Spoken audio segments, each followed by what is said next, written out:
Hello everyone, welcome to our second episode of Above Water with Igor Kopecky. I'm waiting for him to join us so that he can participate in our conversation. Let me see here. Yeah, we are live and I'm just going to wait for him to join us. Today we will be talking about prioritizing recovery. Hold on a second.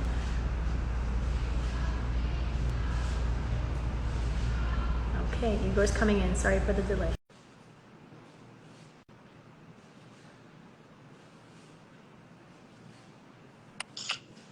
Hey! Welcome back. Thank you. Thank you. How's it going? Good, good. How are you doing? Everything is great here. It's a sunny day in South Florida. It's hot. Sunny here too.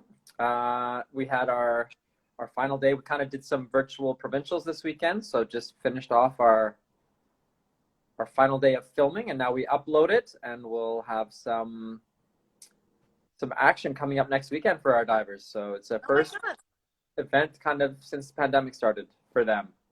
Super exciting. I know a lot of people are sad about not having competed for a long time. I know that here in Coral Springs, there is a live meet going on with restrictions, of course, but it is an in-person meet, and there's like 200 divers because everyone was like, yes, we can't wait to compete, and everyone came from all over the country, actually. So, virtual is definitely a safer option, but I think it's super cool now that we can do stuff like that, just like how I'm in Miami and you're in Vancouver, right? This is along the same lines, and today's theme looks very good. Talking about performance and recovery is a wonderful thing to talk about right as you're competing and as your kids are resting from the competition, and obviously everyone's tuned in and going to pay attention to what we're talking about today. Right. So that's the idea, is that, performance and recovery, whether you're dealing in daily life or whether you're dealing with athletics, of course, we're both former athletes and still involved in sports.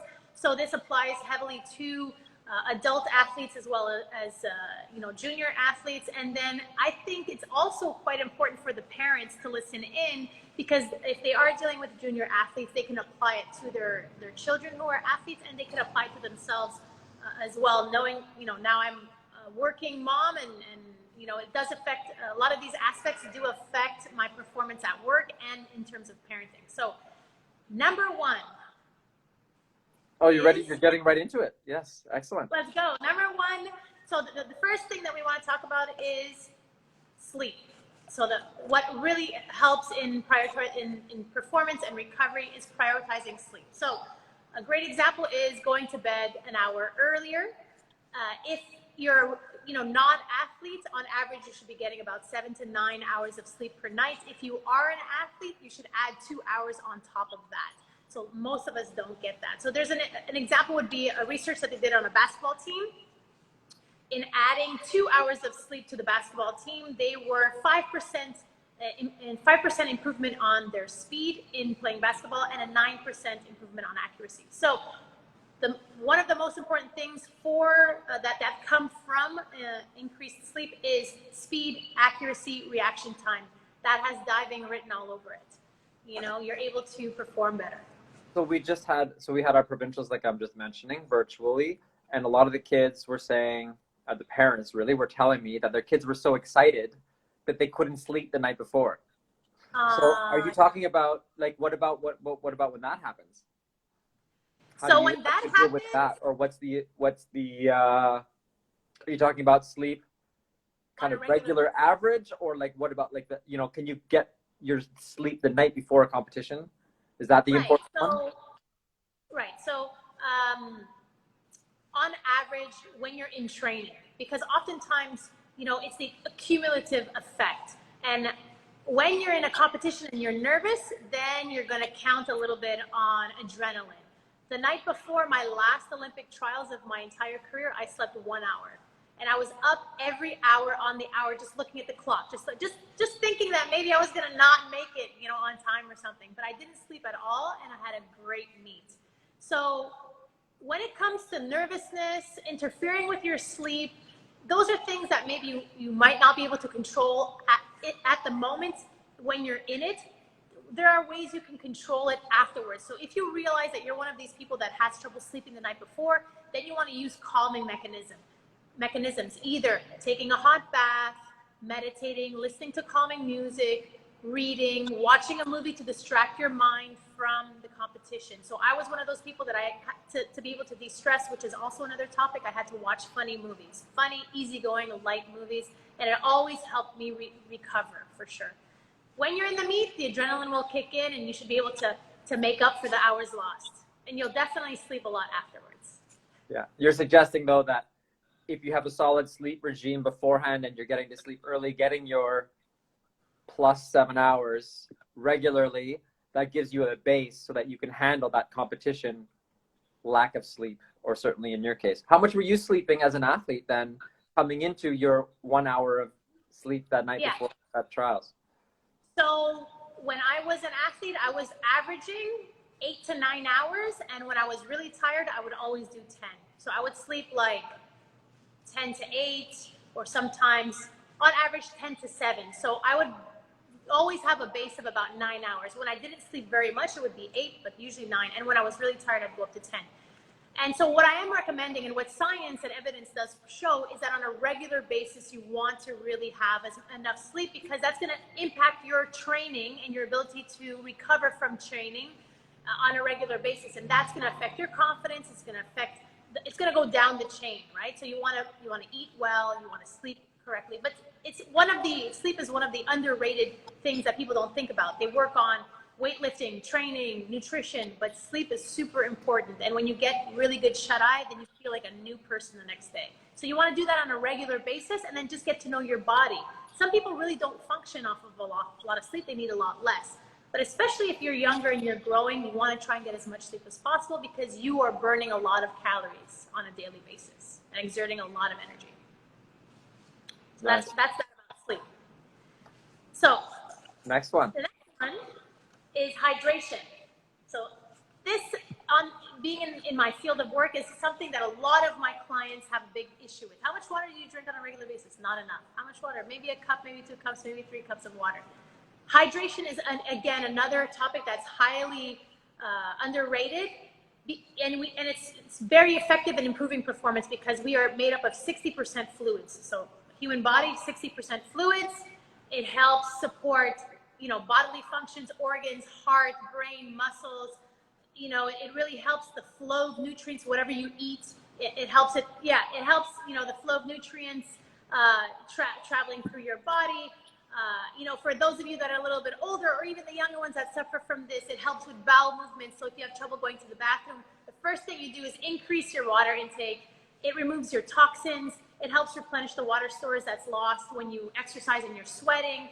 It helps delay muscle fatigue. So this is really important. The delayed onset muscle fatigue is an issue when you drink a lot of water. It helps with that. It helps with your muscle recovery, and definitely with mental alertness. So a lot of people will say, oh, I have a headache. First thing I tell them is start drinking a ton of water, then see if it passes. If it doesn't pass, then you address it. But the minute that you're dehydrated, you start to get foggy. You start to it's like your batteries start to go dim. First thing you do, drink a ton of water, then eat something healthy, of course. So do you have any issues with your juniors or your athletes with hydration and staying hydrated, especially during stressful situations like competition? It's a very different environment now. I remember diving, we would just train and then afterwards go to the fountain or something. Now kids have their water bottles. They're regularly drinking during practice. I think they're really good. And maybe I know some of the athletes I coach are already drinking coffee and getting iced coffee drinks and these kinds of things. I don't know if that's what I would necessarily recommend, but what would you think about? So are you hydration, just water, or do you do sports drinks? What is your recommendation in terms of those things? Like you talked about sweating and losing electrolytes. Right. How do you do that? My rule of thumb is, unless you're running a marathon, you really don't need the sports drinks, because you're not depleting yourself to the point where you really need to replenish using a sports drink. You have to be very careful with the sports drinks. A lot of them are just pure sugar. You can get a lot of that sugar through a natural source like fruit. Water is the go-to. If you do drink coffee, which I do as well, just realize that coffee is dehydrating. It's a diuretic and it's also dehydrating. And so if you drink coffee, you need to drink more water to supplement that hydration that's lost through coffee. So I would stay away from the sports drinks unless you really are younger and you have no issue. You know, you can tolerate it, you know, and you want to have a little bit of fun, but on a more regular basis, I would stay away from sugary drinks in general. I mean, I even try to stay away from juices because it's a lot of sugar. Yeah, and back to the coffee, like, you think you can use coffee to offset some of the missing sleep so that you don't feel those negative effects of not getting enough sleep? Right, so now you're putting a Band-Aid on a problem, right? So coffee can become addictive in the sense of like, oh, if I get a little bit, if I feel groggy, I'll just have some coffee and it'll pick me back up. What you really need to do is either take a nap or increase your sleep. If that's not possible, like, for example, when I had a child, it wasn't possible to get more sleep, then you rely on the coffee. But long term, you don't want to do that. It leads to bad habits. And you're really just offsetting what the real issue is your body's asking you to rest, which is another topic, right? It's like you don't necessarily always have to sleep, but if you can't sleep, try to rest more. Just try to wind it down. Your body's talking to you, you should listen. So go with the water first. I really enjoy coffee. I actually have decaffeinated coffee. I don't need the caffeine. I'm wired enough. But for people who enjoy it, just in moderation, and then supplement with additional water. That's what I would say. And then if you're feeling tired and sluggish, address the source of the problem, which is the fatigue. Either rest more or sleep more. Yeah, that's or what I your would say. movies aren't funny enough. Or yeah, right. Or your movies aren't funny enough. Find something else. Go for a walk or do something else that's going to help perk you up. So the third one is exercise, which is super general. It's like, how do you help performance and recovery? Exercise. That's not exactly what we mean. We don't mean just exercise more and then your performance and your recovery will increase. It's really specific to exercise when you're sore. Continue to exercise when you're sore, when you're injured, and when you don't feel like it, to help offset some of that soreness that you already have. If you're injured, there's a lot of other things you can do. The purpose of that is also to maintain a healthy mental state of mind. So and I've been injured a ton in my diving career, when you're injured, you feel demoralized, you can go down the depression route, you can feel hopeless, helpless. There are tons of other things you can do. Exercise is a stimulant. It's a natural stimulant. It'll release a lot of wonderful endorphins. It'll make you feel good, and it'll get rid of a lot of those feelings of hopelessness for an athlete that might be injured. My knee was injured. I was on crutches for 2 months. We worked on my core, my upper body, and the other parts of my body. There's a lot of else going on. It keeps it in the positive realm.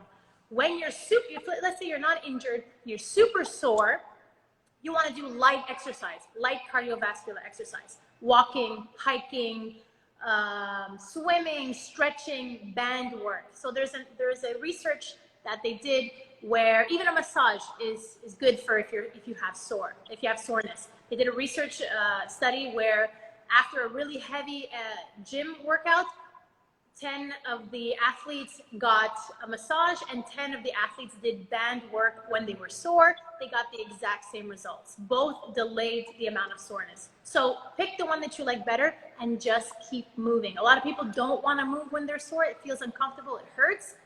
Just learn that that's a natural process of your body's tissue that has been broken to grow, and that now you just need to drink a lot of water and just keep moving in a light way. Don't load it up. But doesn't exercise cause soreness? Yes, it does. Heavy loading definitely causes soreness. But when you're sore, you just scale down the exercise and you keep moving. I guarantee you will feel better after you do, because when you move, you get the blood pumping through those muscles that are sore. You get a massage, it's going to feel good. You drink lots of water, it's going to feel good. And then you're going to recover faster, because we want to look at recovery methods, right? And all of those things are definitely ways that to improve how your muscle feels, improve your range of motion when you're sore because you feel super stiff, and it's going to set you on the right way and also mentally keep you on a positive mindset. So that's number 3. That's exercise. All right. Even if you don't feel like it, huh? How do you motivate people when they don't feel like it? What are tricks to exercise because when it's kind of lousy outside, you don't have an easy way to do something. There's some really good movies you just want to watch. Yeah. So make a deal with yourself. There's a reward system to say, okay, I'm going to do 10 minutes of stretching, 10 minutes of band work, and then I'm going to watch my movie. The idea is to change the conversation in your mind. And whatever's negative that's weighing you down, you want to try and minimize that and get as much positivity into yourself, right? The conversation that you're having with yourself needs to be as positive as possible so that you can achieve your goals and be as success and results oriented as possible. If you're reminding yourself of all the reasons you don't want to do it, chances are you're not going to do it.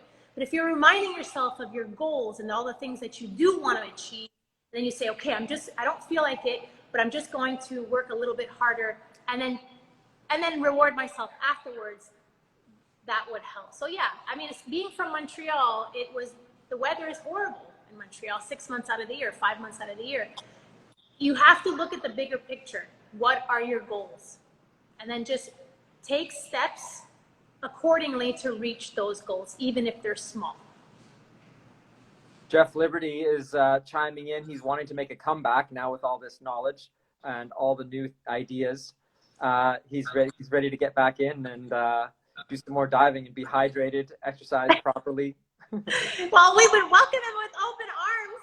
Well, yeah. Come on back, Jeff. We would love to have you. But yeah, the idea is that's why you and I are doing this, right? It's to help the parents and the juniors and the seniors and everybody alike, just to know some of the things that they could do to motivate them, right?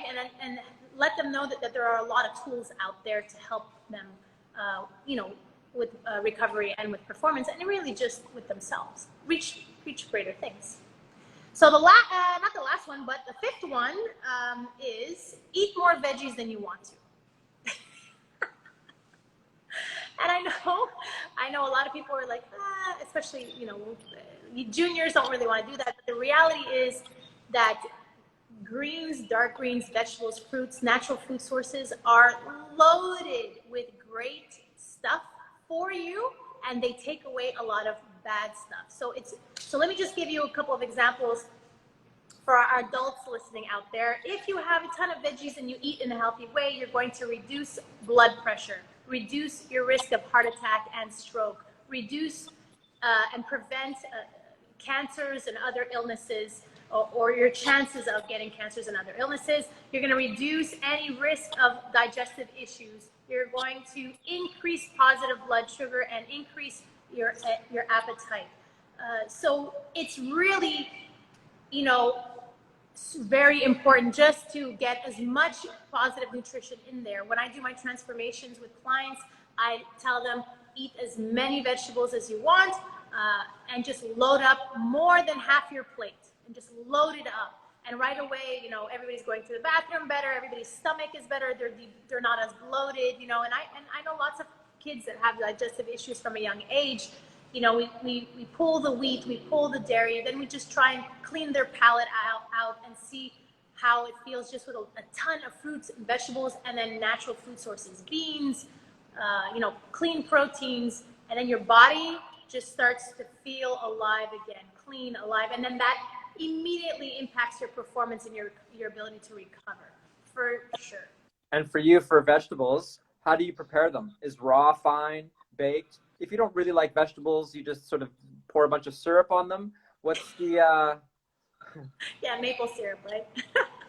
So the go-to is steamed if you want it as clean as possible, but it's pretty just naturally flavorless. Like, it's that natural flavor. There's not too much included in that.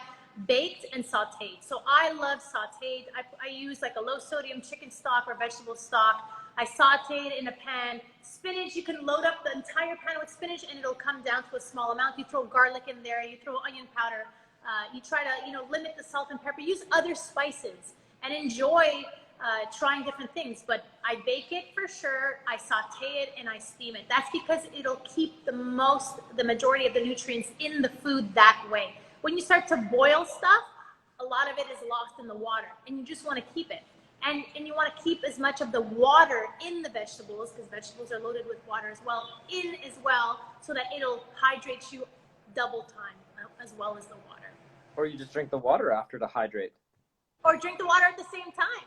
Just water it up. Just a whole bunch of you dive in the water, then you drink the water, and you eat the water. It's just water all day. It is a theme. And then the last thing, number 6, is for our adults out there, of course, it's reduce the intake of alcohol. And so why do you want to reduce your intake of alcohol? Alcohol is delicious. I come from an Italian family where we made our own wine. We had it regularly on top of the table. Moderation is key, but if you do feel sluggish, or you feel like your body's not performing at its optimal level, especially if you're an athlete, cut the alcohol out first. Do all the other things on the list that we've mentioned and see how you feel. Why do you want to cut the alcohol? Once you do, it improves your sleep, improves your energy, reduces depression, reduces your blood pressure, reduces blood sugar, reduces fat around your liver, reduces headaches, heartburn, and stomach upsets. So just think about this for a second. Even though alcohol is fun and it could be really tasty, it is somewhat of a poison that you're ingesting. That's why you instantly feel different when you consume it. It's a poison. I've been misled. It's somewhat of, I shouldn't say it's a poison. Some people say it's poison, but it is a toxin, right? That's why there's certain age limits and all that. I mean, take it with a grain of salt. But I will say that all those other things I mentioned are definitely evidence and research-based things that do happen to you. That's why you get a headache. That's why you're dehydrated after you drink a lot of alcohol, or even some people after 1 or 2 glasses. You'll feel sluggish. Majority of my clients say when they have 2 glasses of wine, they don't sleep well at night. These are all signs, right? It's your body talking to you. Of course, you want to enjoy life and you want to enjoy some alcohol, but again, it's moderation. And if you do want to improve performance and recovery, then cut that out. We want to cut the junk food out. We want to cut the alcohol. We want to increase the water, increase positive environment training, and then, reduce stress, sleep early, and just try and implement all of those things that we talked about today. What do you think about cutting alcohol, Igor? I am one of those people that when I have some alcohol, it really interferes with my sleep. So I love the social elements of sharing with people and bonding over a drink or two. But unfortunately, I suffer from, and it's not, I fall asleep, no problem. It's then waking up and then I can't fall back asleep. So for me, it's actually not too hard to cut alcohol out. It's, what I have seen and what I have done, and I like to test everything out myself, is that whenever I have a little bit of a drink or a drink, I would immediately have 8 ounces of water following that. So, alcohol is also dehydrating. So I would find that would offset a little bit of the symptoms. So for those of you that really do enjoy your wine at night or any other beverages, alcoholic beverages, I would say that if you want to keep drinking, for sure, chase that with a lot of water or in between your drinks or at the end of your drink. But ideally, if you do feel like it does affect your body, your blood sugar, and how you sleep at night, then just try cutting it out and see how you feel and see if it's worth it for you. Definitely. Yay! Obviously, it works well for you. Some great tips, Mel. Thanks for the ideas and the sharing. I know we've got a couple people watching that can benefit from it. I know that Josue Salas, one of my former divers in Peru, watching, taking a look. He's going to increase his vegetable intake. It's a little trickier in Peru when you go out there. They like to have 2 carbohydrate servings of rice and potatoes. And Lots of meat. Yeah, vegetables are just a touch of vegetables, but I know we could all use more. Yeah. It's my pleasure. We'll be back again next week. We're going to think of some topics. If anybody has any suggestions about what they want us to talk about, please go ahead and reach out to us. We're going to try and keep this as short as possible, but I definitely wanted to give you as much as I could in 15 or 20 minutes. So Igor, thank you so much for joining me. We'll make it watch. And Yes. I look forward to next week. Me too. All right, guys. All right, all thanks everyone. Good to see the names popping up. Yeah, thanks. All right, a huge shout out to Jeff saying thank you. Thank you for watching, guys. All the best.